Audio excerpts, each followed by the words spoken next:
Hey everyone, this is Mr. Zimmerman, and this is our first round of a flipped classroom environment.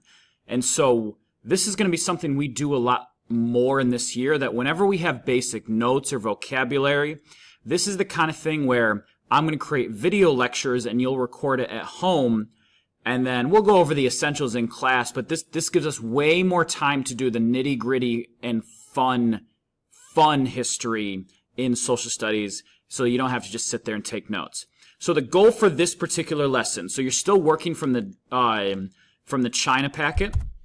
So the goal for this lesson is, first we're going to talk about the Han Dynasty from 207 BCE to 220 CE, and that's in page 4 of your packet. It's the back of the first set of notes that we took. These notes you're taking right now at home. Next up, you have the China vocabulary, page 1 and 2 from the packet. And just going to go over some brief vocab terms. Some of them you already know. That'll be a quick review. Others will be more newer. And then we're going to reflect on your learning with Google Forms. So, we're talking about the Han Dynasty. This was, and we'll talk later this week, this was the golden age of the Hans. And so this right here, this is going to be a very basic overview. We'll get into the nitty-gritty of the Hans later next week. So the Han Dynasty, most important of the emperors, was the Emperor Wudi of the Han Dynasty. So the government stressed under the Han Dynasty the Confucian philosophy that you learned last unit with the philosophy of Confucianism, and the idea of the civil service system where educated government officials had the most power. You had power based on your merit. This started under Shi Huangdi and the Qin Dynasty, but this was really brought to fruition under the Han Dynasty. Next up, you had imperial universities that taught Confucian philosophy. This was significant because you really had an ancient society that was putting an incredible amount of importance and stress on education and on teaching skills and morals and morality. Roads and canals were improved under the Han Dynasty, and the government created a monopoly of certain things like salt and iron and alcohol and many other objects as well. And they developed the Silk Roads for trade to the West, which officially broke China's isolation. So remember that we had learned in our previous set of notes that with all these geographic features, with the Gobi Desert to the north, the Himalayas to the south and the west, with the Pacific Ocean to the east, the Chinese were cut off for thousands of years from other societies and had developed this almost idea that either they were the only people in the world, or at the very least that they were the greatest people in the world because of it. And so finally the Han Dynasty is the first one to start to break that trend and start to interact with the rest of the world. And this began China's first golden age. So remember, folks, make sure you're writing down anything that's in red, at least for the notes. The vocab terms, you're just writing down anything you don't have. Okay, so next up, during the Han Golden Age, you had achievements like medicine with acupuncture and anesthesia. Anesthesia, if you don't know, that so anesthesia today, that's putting you under so that you do not feel. If you have surgery, you have anesthetics that put you to sleep so you don't feel the surgery while happening. Now, the Chinese didn't have necessarily that advanced, but they did develop the process of when complicated surgeries had to be performed of numbing your senses. And acupuncture is still something that we are only just in modern society really starting to grasp just all the benefits and impressive things that acupuncture is capable of. The Chinese during the Han Golden Age also perfected the use of paper made from plant fibers. This is connected sheets to create books. Whenever we analyzed Rome or Greece, you notice everything that they did was either carved into stone or clay, or it was made out of some sort of papyrus that quite frankly was incredibly either difficult or expensive. And so finally, the Chinese were the ones to discover making cheap, easy paper so that they could record a substantial amount of history. They developed farming technology like wheelbarrows, iron plows, water mills to grind grain into massive amounts for large amounts of flour. They had lots of science and technology innovations: the ship rudder, the seismograph to measure earthquakes, the magnetic compass, the calendar based on the sun and the moon.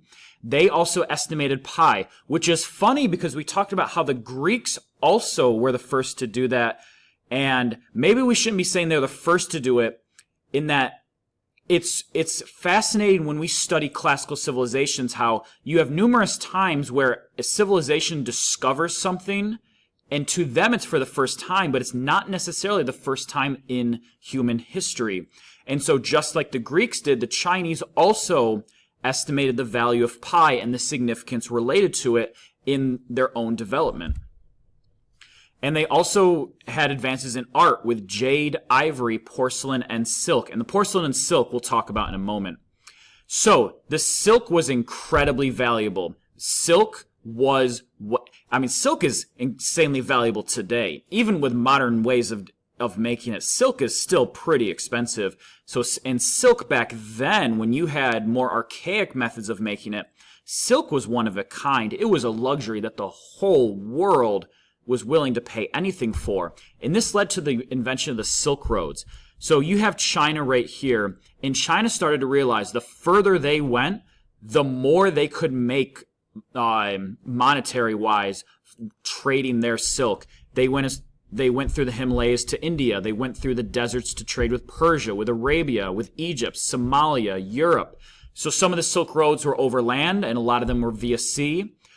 But China was doing so well that they went as far as 4,000 miles of trade routes to connect China with the Middle East, the Mediterranean, and Europe. And it was used by merchants from the 1st century BCE all the way to the 15th century CE. So we're talking the 100s BC all the way to 1400s Common Era. And it was a lucrative business for the Chinese, but it also created a substantial amount of cultural diffusion between China, India, Persia, Egypt, Europe that had never been seen before. They traded silk, porcelain, ceramics, spice, food, animals, horses, gems, slaves, and it was given the name Silk Roads in the 1870s. It wasn't called the Silk Road at the time, but understand it was not just the silk that was being traded. It was all of these things that China had to offer, and China would trade with all the things India had to offer and trade all the things Persia had to offer with all the things the Roman Empire had to offer. But it was particularly the Chinese silk that was a level of value that no one could compete with. And then you have eventually, like all great empires, you have the decline of the Hans, which we will go more in detail. The Hans eventually lost the mandate of heaven following the death of Wu Di.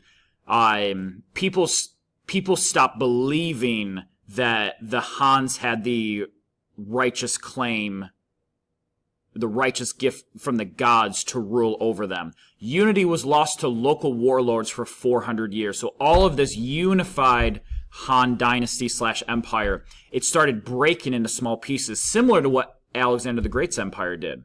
Canals and roads were not maintained. They began to crumble. You had high taxes that lead to revolts, people fighting against their own government. Northern invaders start overrunning the Great Wall of China. The wall is impressive. It is high. It is massive in length, but walls can be broken. You can go under, you can go over, you can go through those walls. And no single family will have the mandate of heaven again until the Tang Dynasty in the early 7th century CE. So right here you see, following along the Silk Road, the Han Dynasty in green, and everything that was in here as well, it followed, the Silk Road helped the Chinese expand to levels they had never reached to before. Okay, so that's it for the Han Dynasty. Now go back to page 1. We're just going to go over the vocabulary really quick, and then we're going to call it a day. So remember, we talked about the mandate of heaven, the belief that the Chinese rulers had divine or godly authority to rule. The Qin dynasty had that. The Han dynasty had that. When the Han dynasty lost the Mandate of Heaven, that's when, as a dynasty, they quickly fell. And remember that for a long time, the Chinese called themselves the Middle Kingdom. It was the belief that they were the center of the universe. And this wasn't necessarily just because they were cocky, but because of the geography and because they were so isolated. There was a substantial amount of time where they thought they were the planet Earth. The Silk Roads, as we talked about, a 4,000-mile trade route that connected China, India, the Middle East, and Europe. And again, China, so they created a monopoly. So the Chinese government assumed total control of all major trade and industries, and a lot of valuable things, salt, porcelain, spices, food, animals, gems, slaves, silk, particularly the silk and the spices and the porcelain. The Chinese kept that a secret. So even though they would trade with other nations, even though they trade with India and trade with the Roman Empire, they never shared the secrets of how those things were made in any way. They kept those close so that even if you were as far as the Roman or the Byzantine Empire, you could only ever buy silk from the Chinese, which meant the wealth they gained was substantial. So in Chinese society, you had a lot of tributes going on where money was paid by weaker powers to stronger powers for safety, which is what helps contribute to the fall of certain dynasties, just because that can only work for so long. China also had what was called a gentry system, where the upper class of Chinese society, but for the first time, it wasn't just that you were rich and you had land. It was you would study Confucianism, you would partake in civil service, you could own lots of land, but that did not dictate being in the gentry class. The gentry class was who was the most qualified, who was the most educated, who understood the values of Confucianism better than anyone. Another classic Chinese form of art is calligraphy, where we take for granted just how quickly we write things and how easy that is. Writing in China that's an art. Calligraphy today is still a modern form of art. Another famous piece of Chinese architecture is the pagoda, which is a Hindu or Buddhist temple or sacred building, typically a many-tier tower in India and East Asia. And as soon as you see the picture, you're okay, I've seen that before. Like we talked about porcelain. So what is porcelain? Porcelain is a ceramic/advanced pottery that was a valuable export to the rest of the world, second only to silk. You've seen porcelain like this before, and we've developed the techniques today where you could make it yourself, and you might be able to make it in an art class, but this was a closely guarded secret that the Chinese never shared, and it was something that everyone wanted. The Chinese also developed movable blocks, where blocks of metal or wood, each bearing a character that could be arranged to make a page for printing, allowing for large-scale printing. We'll talk later in European history about how big a deal what they call the printing press was, but this allowed for mass of making paper of large amounts and distributing it so that if you were literate in Chinese society, having access to literature was easy to do. And finally, the civil service exam, the system where departments of government are handled by the people, and it's based on their merit and scholarly ability. Not just who they're born as, but based on the fact that they are capable, they have passed civil service exams, they have proven that they are capable of handling responsibility, and because they have proven that in a series of tests and exams, they are then given power to manage government. And like we said, we talked about this briefly with the Roman Empire, where the Roman Empire also utilized something similar under the Emperor Augustus. Alrighty, folks.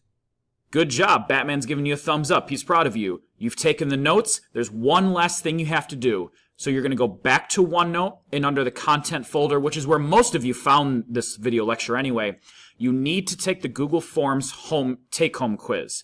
This is a assessment of just everything you learned, helping you reflect on everything, and this will be a Bell work grade. So you get a homework grade for taking the notes, and you get a Bell work grade for taking the take-home quiz. You can do it with partners. You can use your notes, but you've got to make sure you take that quiz. And if you need a paper copy, just let me know. I usually print 10 or 15 paper copies just in case you need one. Excellent job. I really appreciate it, folks. I will see you in class, and have a whale of a day.